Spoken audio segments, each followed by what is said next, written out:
go. Game number 1. Now, looking at what Igor's been doing in gameplay for a while, my suspicion is that SANDBOX and his coach are going to plan to do 2 things. To cover Cycle, of course, yes, but also cover Royal Hogs. Royal Hog's Fireball bait has been one of Igor's go-to opening decks, so I would not be surprised, even though it's not his usual style to see SANDBOX maybe having a Mega Knight in here, but now that I see those 2 cards, might be going RG. I mean, they're both going Comfort, it looks like. Yeah, Mortar coming out right away. You see that when you see the Cannoneer and the Minions, of course, trying to get that Mortar cycle so you can get the Evo Mortar in cycle as soon as possible, and there's the RG. You see that with the Hunter. Hunter not really paired with much else out there in the world, so very excited to see the 2 guys play their 2 Comfort decks in game number 1. It's a great way to kind of pacify those nerves. And we'll see, yep, Evo Ghost. First look at it in today's World Finals, and the Evo Royal Ghost is an absolute monster. Yeah.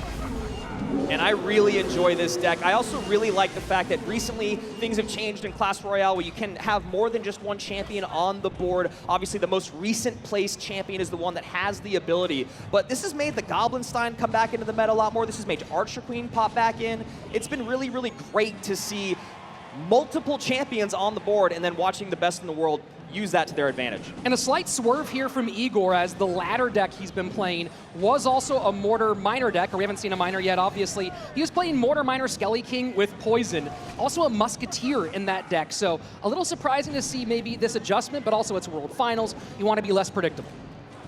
And with the Lightning in here, this is not my favorite matchup if I'm a Mortar player. You know, that Lightning is going to get a lot of value on the Mortar. Then you have to think about, well, how do I stop that RG? Well, if I'm able to get my Cannoneer down or my Cannon down off of its wheels. So there's just a lot here for Igor to think about when he talks about this first round matchup. Although, knowing he's going up against someone like SANDBOX, he was probably thinking about RG being a possibility. And there goes the Miner going to work on the Hunter, and the Fisherman is not going to get the Goblinstein that far away. The monster dies, but no ability usage here. And you have to use the arrows on that Evo Royal Ghost. Just does so much damage when it is not touched. And the good thing, though, when you talk about Igor's matchup are the Minions. The Minions are going to be really, really difficult to get to when you're talking about how SANDBOX is going to be able to break through. Minions are almost a free defense against RG a lot of the time, but if you have a Hunter plus an E-Spirit, the Hunter doesn't have to be too close as long as that E-Spirit jumps well. So there you can see right now, Minions on top of that RG, doesn't have to spend any more. E-Spirit comes down, but Hunter's out of cycle, so you see a very, very clean defense from Igor. And that Fish Boy going down. Back to another one here in the middle, Miner to the outside,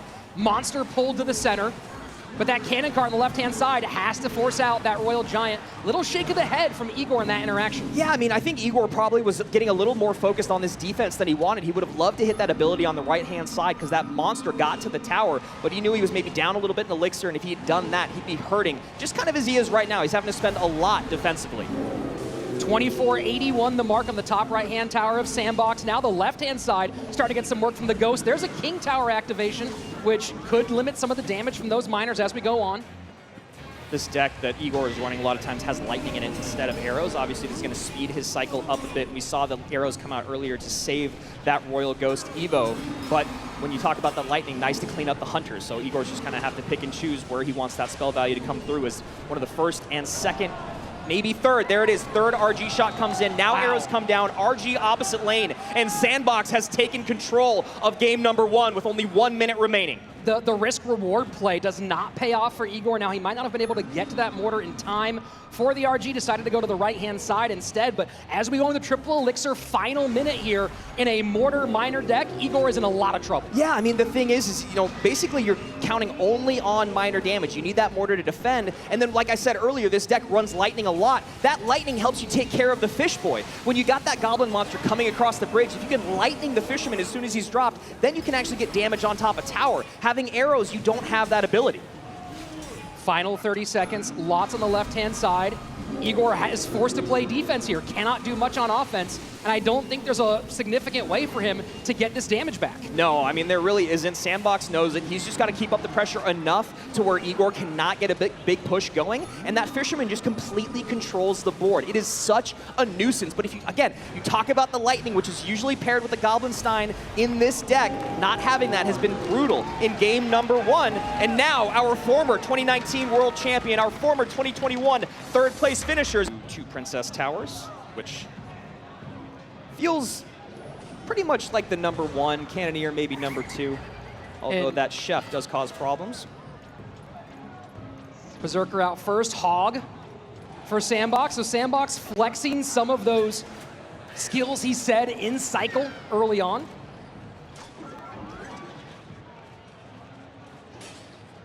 And Igor with the Fish Boy getting a nice King Tower activation to start things off. Obviously going a little bit heavier here right out the gates.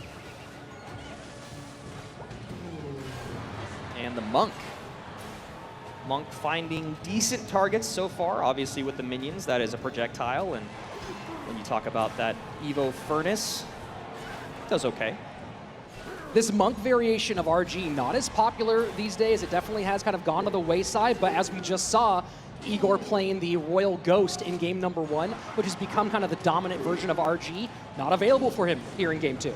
Yeah, but I like his options. He's got the Hunter, he's got the Evo Hunter, he's got the guards with the E-Spirit, and he's got the Fish Boy to all kind of control that Hog. This Prince is an interesting pick, and I do like it. He's got strong single target DPS, but Igor does get a handful of shots in here. 1937, lowest tower on the board for SANDBOX. Igor's only got 7 elixir to deal with this. Hog in, gonna get a few. King Tower will limit that, and the DPS shuts it down early. 2369 to 1937 along that left-hand side as we've passed the first half of our opening 3. These guards are so great for Igor in this matchup. When you talk about being able to deal with the Prince, surround the Mega Knight, get DPS on top of the Hog with the E-Spirit, these are all great ways to control what SANDBOX is throwing at him. Furnace sets up in front of King Tower, will finish off that Barbarian as he pops out of the barrel. And I am excited for the moment when Igor does pull the trigger on his spell. It's something that SANDBOX has to be very aware of. Guards to protect. And just going to pull this all apart right now. Yeah, that's perfect. You get the ability in. Prince can't do anything. Minions are off the board. Now you got an Evo RG coming across the bridge. Fish Boy should be back in cycle to deal with the Mega Knight. Final 30 seconds regulation. Evo Mega Knight comes and is going to knock that RG out of contention over and over and over again. Here we go. Push on the right-hand lane. Nothing there for it. E-Spirit up high. Guards down low. And luckily with that King Tower activation, those minions, with the increased range on minions, are going to stay off to the right there. SANDBOX takes the lead. A lot of damage as we go into sudden death overtime. Now the lightning comes out. Pretty healthy Fish Boy. Can it survive? And it will to back up. Here we go. Royal Giant down. Big moment for Igor. And MK's there, but obviously not the Evo to MK. We should be able to get a couple shots here from the RG. There's the second shot, and this should be pretty easy cleanup. Hog Rider behind. Yeah, just pulling the Hog Rider out is going to be difficult. Monk maybe gets a couple of punches here, does disrupt once, and Bar Barrel has to come out. Hog gets the shot very close. 14-17, 10-37, about 400 HP separating these two in the final 90 seconds. And does get that ability just in time. Going to help with that Furnace. Going to help get some damage on tower. Furnace is off the board, so you don't have to worry about those Fire Spirits when you got the Princess Tower. Really nice stuff there for Igor when you talk about interactions. Setting up the Prince in the back. SANDBOX has been getting good value out of dual lane pressure. Fisherman's out early here. Perfect. And beautiful. And you got the Fish Boy to help here with the Prince. So right now, Igor has all the answers. Gets that lightning in. Yep. Don't need to get the damage in. You don't need to force the RG, but he still can get the RG down to create some more pressure. The big thing is you don't want to do that and then lose to a Hog plus minions plus whatever push on the opposite side of the board as we're seeing right now. EQ in, there goes the Hog. E-Spirit to hold. Guards get wrecked on. And wow, the arrows reflect. Huge for Igor. Yeah, SANDBOX was trying to read it. He was trying to get the arrows in, then the E-Spirit late to clean up those guards, knowing that that would be the way for the Hog to break through. And that's exactly what you want in our first set of the day. We're going to game 3. Igor evens things up. We enter game number 3. Winner goes on to face Mohammed Light. Person that loses here goes down to the elimination bracket, where we will be saying goodbye to 2 players today. Bomber and Valk against Drill. Great stuff for SANDBOX picking here. And I was just going to say, it looks like a Drill, not necessarily mirror, but a Drill matchup. Igor also has a Valkyrie and Evo Witch to deal with.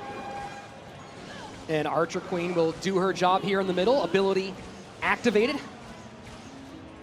I don't know what it is, but when I see a couple Archer Queens on the board, it just makes me nervous. The amount of DPS there, the ability being able, you drop that second one down, you get another instant ability, basically, which is really, really interesting when you talk about how it works having multiple champions on the board.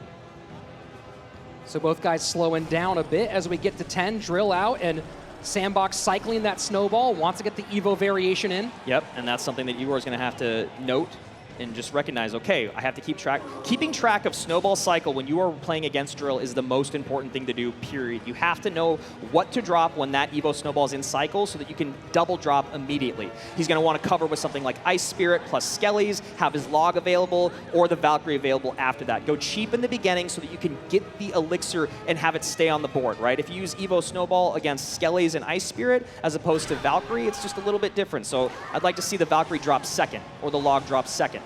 Evo Witch, Snowball going to go try to put that more in the range of the Queen. Great Ice Spirit from Igor. And now Queen ability not a danger as she crosses the bridge. Interesting with the Goblin Hut here. And oof, that log was almost early. Into double elixir, final minute of regulation. So far, nobody's really broken through, just some of that drill surfacing from the ground damage. I really like this aggressive Queen at the bridge because Igor's going to have to overspend. He's only got a really the Valkyrie is what you want to use to deal with the Queen in these moments, or if you have a Witch cycled early, but that poison is going to make him a little bit more wary about playing the Witch in the back.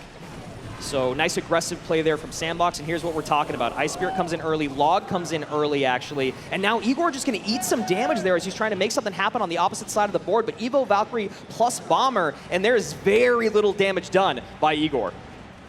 SANDBOX having to go to 1 for this though, so now he's starting to build elixir back up. We'll see if Igor can press the slight advantage. Oh, and the Witch gets pushed back. So now she's got a tank, and now the Skellies are coming back out. Skellies are taking for the Witch. Witch is going to heal up, and she gets some great shots in. 2165, 2388. Evo Valkyrie activates King Tower. Wow. That is a great eating of damage from Igor. You know, we talked about the risk reward not paying off earlier. Here it pays off in spades. As we go into sudden death, Igor with the lead and that very important King Tower activation. 2362, 2165. 100 seconds remain in the first best of 3 at our 2025 World Finals. Guards to cover drill, Archer Queen to the right-hand lane, Poison starting to chip. SANDBOX really not making a decision here. He's just going to go ahead and get dual lane pressure. And Evo Valkyrie coming in at the perfect time. Log coming in to clean things up. 22, 82, 21, 39. Evo Witch does a great job on the right-hand side. Yeah, that ability might be some elixir that SANDBOX would want back. Bomber and Valk going to work there against, oh my. The Valk pulling it away. Rocket going to come in on top of the Bomber, and Igor is in the lead with a minute left. What else would you expect for that last card? Igor, Rocket, a match made in heaven. And Valkyrie in a great spot there. Gonna tank, gonna clean up the drill, deal with the Queen, deal with the opposite Valk. And now SANDBOX maybe feeling a bit of the pressure, just kind of dropping at the bridge. Obviously doesn't want to give any rocket value. Yeah, this is interesting. The Archer Queen trying to clear everything off. Gonna get some stabs from the Goblins. Oh, those were huge. Yeah, that's another mistime log there. We got to see something to get on top of that first Goblin, then the log just a bit later. But Igor's okay. He knows he has the rocket cycle game. SANDBOX is the one that needs to make something happen in 20 seconds. Poison down. Evo Snowball to clear. Log. The log is early! Oh my God. The log is early! He has missed so many logs throughout game 3. He has to both cover and have the time for this rocket. Poison in, log down, Ice Spirit to clear, Snowball in. That's gonna be it! SANDBOX